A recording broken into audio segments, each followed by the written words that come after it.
Hernández para todos ustedes de antemano, pues a todos aquellos que deleitan de la buena música, de la música cumbia, la música poblana, chamacos. Tenemos un estreno, un éxito baby, un éxito total, chamacos.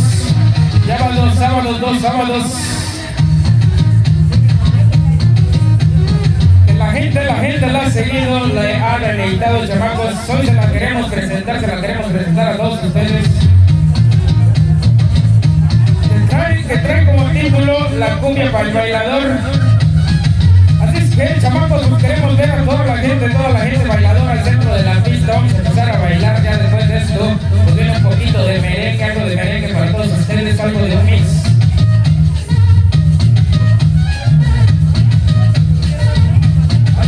No se diga menos, señores. Vamos a presentar la nueva rolita titulada La cumbia para el bailador, un éxito baby del grupazo bacano. Vamos a bailar, chamacos.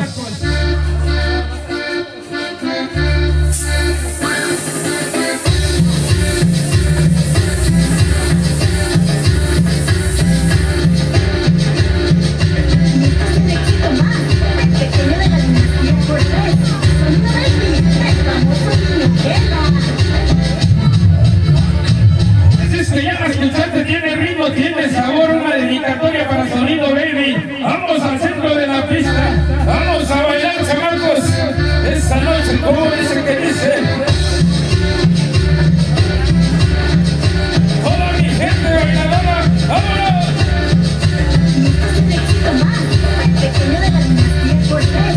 Sonido Baby, el famoso Nutella. ¡Ese soy yo! Ya estuvo, ¿no? ¡Óyala, escúchala! ¡Tiene ritmo, tiene sabor! Y está el lugar para Sonido Katmandú en Seattle, Washington.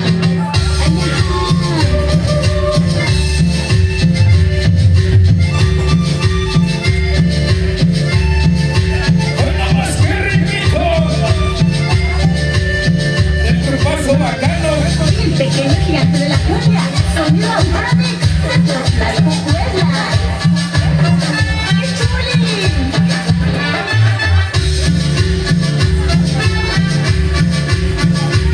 100% Tlaxcala, Babeña.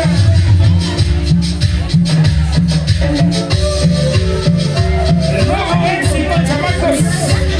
Noelita en Corona, San Juan Tlaxcala. Ya estuvo, ¿no?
¿Quieres pastel, viejo?